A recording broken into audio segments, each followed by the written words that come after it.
بسم الله الرحمن الرحيم. الحمد لله رب العالمين، وصلى الله على سيدنا محمد وآله الطيبين الطاهرين. اللهم صل على محمد وآل محمد. رب اشرح لي صدري ويسر لي أمري واحلل عقدة من لساني يفقهوا قولي. اللهم علمني ما ينفعني وينفعني بما علمتني يا أرحم الراحمين. أما بعد، فقد قال رسول الله صلى الله عليه وآله وسلم: بعثت لأتمم مكارم الأخلاق. حضرات گرامی قدر، وَيَنْفَعُنِي بِمَا عَلَّمْتَنِي يَا أَرْحَمَ الرَّاحِمِينَ. أما بعد، فقد قال رسول الله صلى الله عليه وآله وسلم: بعثت لأتمم مكارم الأخلاق. ہماری گفتگو اخلاق کے سلسلے میں ہے۔ پیغمبر اسلام ارشاد فرماتے ہیں کہ مجھے اخلاق کی تعلیم دینے کے لیے مبعوث کیا گیا، یعنی مقصد بعثت رسول اخلاق کی تعلیم ہے۔ آپ توجہ کریں اخلاق کی اہمیت پر۔ خداوند عالم نے پیغمبر اسلام کو سورہ قلم میں ارشاد فرمایا: اِنَّکَ لَعَلَىٰ خُلُقٍ عَظِیمٍ، اے میرے رسول آپ اخلاق کے اعلیٰ درجے پر فائز ہیں۔ یعنی اخلاق کی عظمت اور اخلاق کی اہمیت یہاں سے سمجھیے کہ اخلاق کے ذریعے سے آپ دنیا کو خرید سکتے ہیں، یعنی تملک دنیا بالاخلاق، کائنات کو، دنیا کو اخلاق کے ذریعے سے آپ خرید سکتے ہیں۔ کیسے خرید سکتے ہیں؟ کہ اخلاق بھی سونے اور درہم کی مانند ہے، یعنی اگر آپ چاہتے ہیں کہ اچھے دوست کو خرید سکے تو اخلاق کے ذریعے، اگر آپ چاہتے ہیں زوجہ صالحہ کو خریدے، زوجہ صالحہ کو حاصل کرے تو اخلاق کے ذریعے سے خرید سکتے ہیں۔ اگر آپ اجتماعی منزلت چاہتے ہیں تو اخلاق کے ذریعے سے آپ خرید سکتے ہیں۔ اگر آپ اخلاقی منزلت اور انسانی کرامات کو حاصل کرنا چاہتے ہیں تو اخلاق کے ذریعے سے ان کو خرید سکتے ہیں۔ بس یہ سمجھ لیجئے کہ اخلاق کے ذریعے سے آپ کائنات کو خرید سکتے ہیں، اخلاق کے ذریعے سے آپ پوری دنیا کو تسخیر کر سکتے ہیں۔ اور کسی شاعر نے کیا خوب کہا ہے کہ یوں درس محبت کا سکھایا ہے نبی نے، آپس میں ہمیں بھائی بنایا ہے نبی نے۔ اور اس پر توجہ کیجئے کہ یہ دل جو ہے تلوار سے ہرگز نہیں جھکتا، اخلاق کی قوت سے جھکایا ہے نبی۔ اخلاق ایک ایسی صفت ہے، ایک ایسی عظیم اس کا درجہ ہے اور مرتبت ہے کہ اس اخلاق کے ذریعے سے آپ کائنات کو اپنی ہاتھ میں اور اپنی مٹھی میں لے سکتے ہیں۔ دوسری بات یہ کہ آپ علم کو حاصل کریں اس لیے نہیں کہ تاکہ آپ شہرت کو کمائیں، جاہ و حشم کو حاصل کریں، ریاست کی خاطر یا سیاست کی خاطر، بلکہ علم کو حاصل کریں علم کی خاطر، کیونکہ علم کے ذریعے سے آپ اعلیٰ درجات اور کمالات کو حاصل کریں۔ لہذا آپ علم حاصل کریں علم کی خاطر.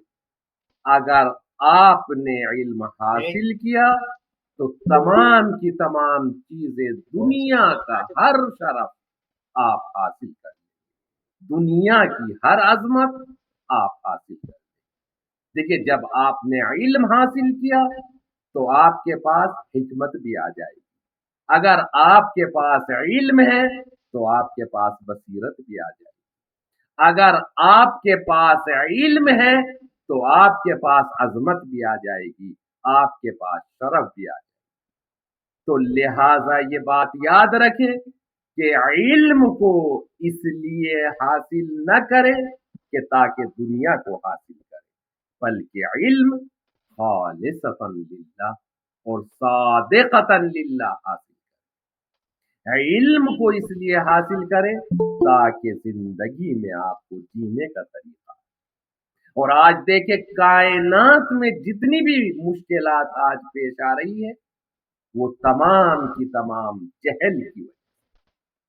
آج جو بازاروں میں سود لیا جا رہا ہے, آج جو بازاروں میں دھوکہ دیا جا رہا ہے, آج جو بازاروں میں حلال چیز کو کھایا جا رہا ہے, حلال چیز کو انجام دیا جا رہا ہے, وہ سب کا سب جہل کا نتیجہ. اور آپ دیکھیے کہ ایک روایت آپ کے سامنے پیش کرنا چاہتا ہوں, روایت اخلاقی. ہمارے چھٹے امام حضرت امام جعفر صادق علیہ السلام سے روایت ہے. آپ فرماتے ہیں عن ابی عبداللہ علیہ السلام قال قال رسول اللہ صلی اللہ علیہ وآلہ وسلم من سلک طریقا یطلب فیہ علما, اور ایک روایت میں ہے طلب فیہ العلم. یہ روایت دو طریقے سے وارد ہے. اب آپ توجہ کریں کہ ہمارے چھٹے امام حضرت امام جعفر صادق علیہ السلام ارشاد فرماتے ہیں, ظاہر سی بات ہے کہ میں اہل دانش اور طلاب علوم دینیہ سے مخاطب ہوں, تو اشاروں میں آپ میرے مقصد کو اور ہدف کو اور معروضات کو بہت اچھی طریقے سے سمجھ جائیں. اس روایت کے ایک ایک لفظ پر آپ توجہ دیں, فضیلت علم اور عظمت علم کے بارے. ہمارے چھٹے امام ارشاد فرماتے ہیں کہ قال رسول اللہ صلی اللہ علیہ وآلہ وسلم, پیغمبر اسلام حضرت محمد مصطفیٰ صلی اللہ علیہ وآلہ وسلم نے ارشاد فرمایا من سلک طریقا یطلب فیہ علم, جو انسان علم کو حاصل کرنے کے راستے کو اختیار کرے, سلک اللہ بہ طریقا الی الجنہ, اللہ اکبر, اسی راستے سے خداوند عالم اسے جنت میں داخل کرے. وَإِنَّ الْمَلَائِكَةَ لَتَضَعُ أَجْنِحَتَهَا لِطَالِبِ الْعِلْمِ رِضًا بِهِ. آپ یہاں پر توجہ کریں, یہ مقام کون سا مقام ہے, یہ شرف کون سا شرف ہے, یہ عظمت کون سی عظمت ہے. اللہ اکبر. یعنی فضیلت علوم طلاب علوم دینیا, یعنی یہ فضیلت ہر ایک علم کے لیے ہے کہ طالب علم کے نیچے فرشتے اپنے پروں کو بچھاتے. ان الملائکۃ لتضع اجنحتها لطالب العلم رضا, طالب علم کے لیے فرشتے اپنے پروں کو بچھاتے.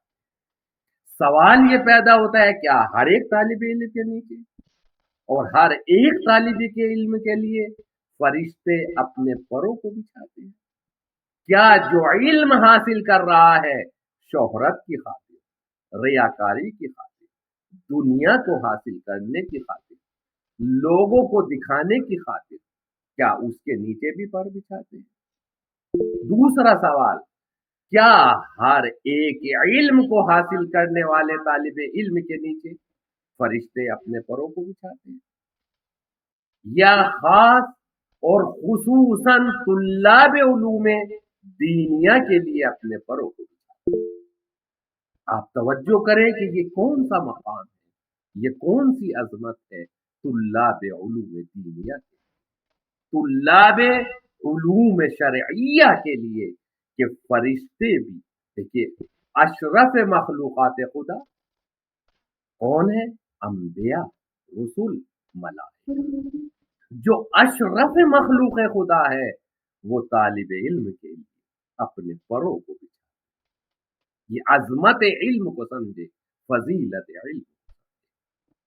سوال یہ ہے کہ اور صرف پر ہی نہیں بچھاتے بلکہ فخر محسوس کرتے، یعنی اس کے لیے پروں کو بچھانا فخر محسوس کرتے ہیں۔ کون؟ ملائکہ۔ اور پھر روایت کا دوسرا الفاظ، دوسرا جملہ، وَإِنَّهُ يَسْتَغْفِرُ لِطَالِبِ الْعِلْمِ مَنْ فِي السَّمَاءِ وَمَنْ فِي الْأَرْضِ۔ طالب علم کے لیے، کون سے طالب علم کے لیے؟ طلاب علوم دینیا کے لیے۔ ہر چیز، انہو یستغفر لطالب العلم من فی السماء ومن فی الارض حتی الحوت فی البحر۔ دینی طالب علم کے لیے جو کچھ بھی آسمان میں ہے، آسمان میں کیا کیا ہے؟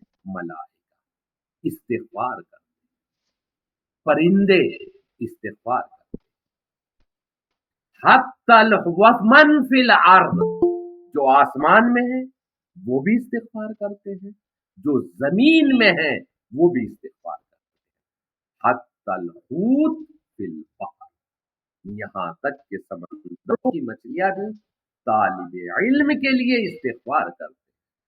اللہ اکبر، اپنی عظمت کو پہچانے، اپنے شرف کو پہچانے، یعنی کتنی عظمت ہے ان طلاب علوم دینیا کی، کہ فرشتے بھی ان کے لیے اپنے پروں کو بچھانا فخر محسوس کرتے۔ وَفَضْلُ الْعَالِمِ عَلَى الْعَابِدِ كَفَضْلِ الْقَمَرِ عَلَى سَائِرِ النُّجُومِ لَيْلَةَ الْبَدْرِ۔ اب اس جملے پر توجہ کریں کہ عالم افضل ہے یا عابد افضل؟ دیکھیں روایت کے الفاظ ہیں کہ عالم کی فضیلت عابد پر وہی ہے جیسا کہ چاند کی فضیلت ستاروں، اور کون سے چاند کی؟ 14ویں کے چاند۔ عالم اسی طریقے سے عالم کی مثال ہے اور فضیلت ہے عابد پر، یعنی عالم عابد سے افضل۔ اور اس کے بعد ارشاد فرماتے ہیں معصوم، وَإِنَّ الْعُلَمَاءَ وَرِثَةُ الْأَنبِيَاء۔ اللہ، علماء انبیاء کے وارث۔ آپ توجہ کریں کہ اگر انسان علم حاصل کر لے تو کائنات کی ہر شرف، ہر شرافت، ہر فضیلت، ہر عظمت وہ حاصل کر لے۔ کائنات کی تمام فضیلتیں علم کے اندر پوشیدہ ہے، اور جب یہ عالم بن جاتا ہے تو کیا ہوتا ہے؟ خداوند عالم اس کو عزت کی نظر سے دیکھتا ہے، ملائکہ اس کو مقدس سمجھتے ہیں، انبیاء اس کو اپنے علم کا وارث بناتے ہیں، اور مومنین لوگ اس کے ہاتھوں کے بوسے۔ اللہ اکبر۔ مولا کائنات حضرت علی بن ابی طالب علیہ الصلاۃ والسلام ارشاد فرماتے ہیں، العلماء باقون ما بقیت، علماء باقی رہیں گے جب تک زمانہ باقی رہے گا۔ اور پھر ارشاد فرماتے ہیں کہ یا کمیل العلم افضل من المال، علم مال سے افضل ہے، کیونکہ علم آپ کی حفاظت کرتا ہے اور آپ مال کی حفاظت کرتے ہیں۔ آپ دیکھیے فضیلت طلاب علوم دینیا اپنی دیکھیں کہ مذاکرہ کرنا، آپس میں بحث و مباحثہ کرنا، مذاکرہ کرنا تسبیح کا ثواب،